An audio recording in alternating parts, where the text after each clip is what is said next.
the benefit event is costume, and we have the Queen of the Night coming in costume, and we have two witches from last summer's production. We did Dido and Enea by Purcell, and our stage director, Amy Hutchison, who works at the Lyric, staged it very modern. And cool. I love when they do that. The witches were punks. They're coming with their punk outfits. So this is this Sunday's benefit. This Sunday. Yes. The benefit event is really fun because it's all costume and we're goofing around, but you still get to hear opera music, but it was very light atmosphere. That's fabulous. What time does it start Sunday? Cocktails are at 5, dinner at 6, so right between 5 and 6. Perfect. And Karen, you have anything else you'd like to leave our listeners with about your program with the kids and opera? Well, I think it's such a valuable program, but it also is expensive. Ooh. And so, if listeners would like to help underwrite a performance at a school, at a specific school, if everything would work out. Of course, at the schools right now, obviously in financial trouble from the state, the situation with the state, everybody is. And the arts do take a beating, as we all know here, when those kinds of crunches come in. And so we have already received several grants. Solange and our staff are phenomenal, and they have written grants, and that has helped underwrite some of the performances. But we're writing more grants, and we're also looking for maybe some angels out there who may like us to perform at a given school. I'll put you on my angel list when I get Oprah's money. You were in the top 5, let me just say that. Listen, Solange, you want to sing your way out of this interview, or should I ask you a tasty topic? You pick. No, She wants to sing her way out. No, I don't think so. Oh, you don't want, just come to the benefit event. Go to YouTube, man. What is your most treasured possession? My voice. I knew you were going to say that. How did I know you were going to say that? God bless you. Yeah. That's wonderful. You know, music's always there. People can disappear out of your life. Music's always there, and it's the language of the soul. You know? Wow, thank you. Yeah. Thank you for being with us. Thank you. Karen, what living person do you most admire? And don't say my husband, listen to this, Air Med Shock. Air Ed Shock. That's good. Hermes. He's in the top 2 or 3. Oh, absolutely he is. No, without question. Without question. But I have to admire Barack and Michelle Obama. I think what the challenges they're facing politically, personally, and how they're handling themselves is phenomenal. I think they handle themselves very well. I don't want to declare my feelings for someone else who wears red shoes, but keep clicking those heels. Toots, it worked for Dorothy, it might work for you. Solange Sior, how's that? Very I'm learning. good. Wow, yes. And Karen Schock, thanks for stopping into our studio today. And, Thank you for inviting us. And please come back again when you want to talk about something or just get together for some girl talk. I love your haircuts, by the way. And you know I would notice, wouldn't I? You're listening to the Laura Dion-Jones Show on WRMN, and if you've got something to say, don't be shy. Call in and say it at 847-931-1410. But before I welcome our next guest, I'd like to... Oh, wait.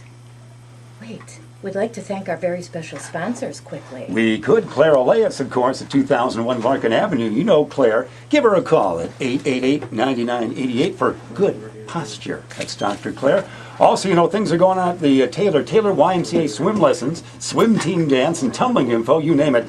They've got it for you right there in your family's health and fitness pleasure. Give them a call at 847-888-7410. They're located at 50 North McLean. And you know, February 12th, when it's going to be Elgin Opera going to Hollywood, that's Abe Lincoln's original birthday. I know we celebrate differently. Kidding. February 12th, it all ties together for Herb Gross. Gee His whiz. favorite, right there in opera Well, put even together. better, Larry Allen is on our board of directors. Larry Allen's our board of directors. I'm hearing music. Are you I hearing just it? putting some music behind the commercial. I think that's wonderful. I Oh. love this. Yeah. What is this, Solange? Can you hear it? This is the British Airways commercial. Oh, God! Let me do the It's one of commercial my again. The favorites. Taylor YMCA. Solange, write it down for me so I know how to spell it. It's one of my favorites. Is this really? Yes. Oh, well, that's I wonderful get then. chills when I listen to these voices. It brings. Remember how I fantastic. cried when the violinist was on the air? Yeah, you're going to do it to me yeah, again. I remember that. So listen, a big thanks to Snobhounds and Casey Tool, weekly sponsors of ours, and don't forget Elgin's Biggest Loser 3 Week 5 weigh-in is tonight at the Taylor Y from 5 to 6. Inspiration Motivation Conversation at 6.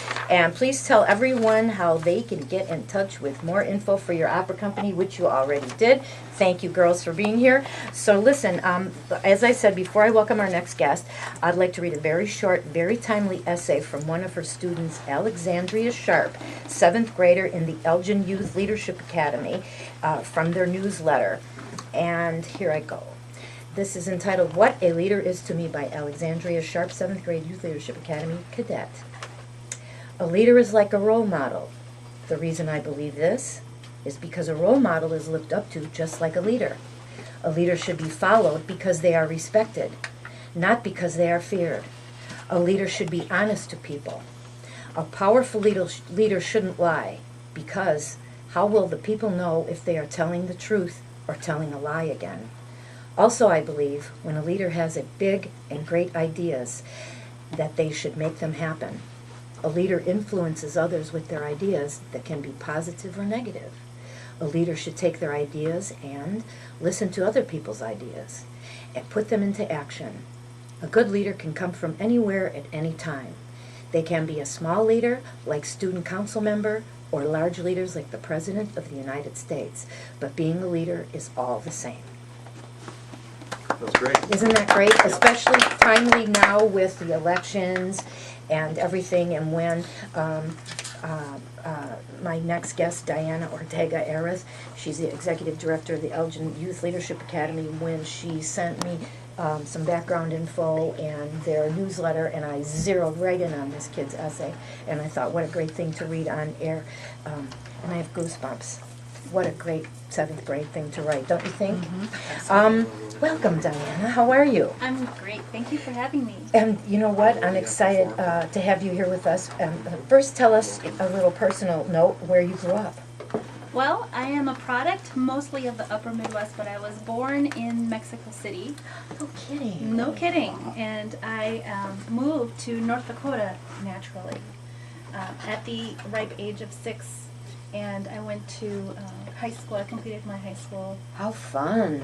there, and then I went to college in Minnesota Where? at Concordia College Okay. in Moorhead. Okay. For anybody who's familiar with the Red River Valley area, right across the river from Fargo, North Oh Dakota. my God. And then My I moved. favorite movie. No, go ahead. One of. Go ahead. Right, and then I lived in Minnesota for a while, moved to Appleton, Wisconsin for a couple of years, and eventually made my way down to Chicago, and moved out to Elgin in 2004 with my husband when we were looking for a place to live, and we're very happy here. Good for you. How did you get involved with the Elgin Youth Leadership Academy? Well, I applied for a job there because I was really, really hoping to continue my work with youth leadership development, which I've been doing professionally for over almost 10 years now. I myself was a product of people believing in me as a young person, and I realized that it was a calling for me to get to work with young people, because I've come across many Alexandria Sharps in my life, No and I kidding. wouldn't have it any other way. Lucky you. Yeah. You are fortunate.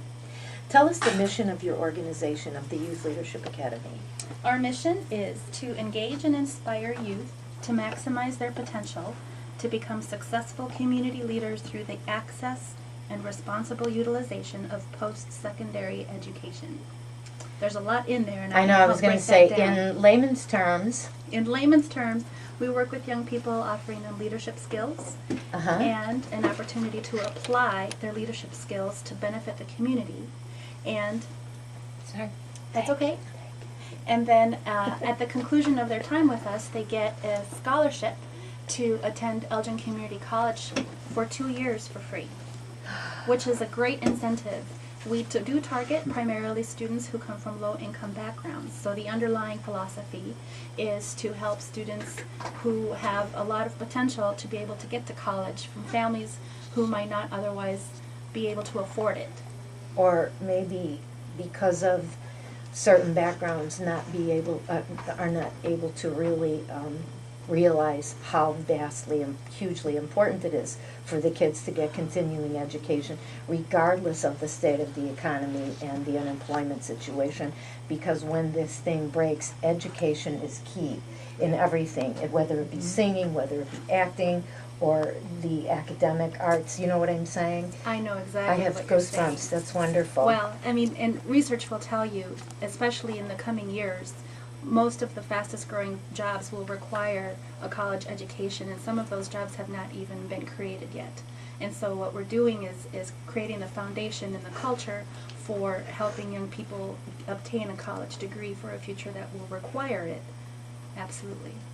Back the tape up here a second and tell me again about the kids and how they qualified for the 2 years at ECC.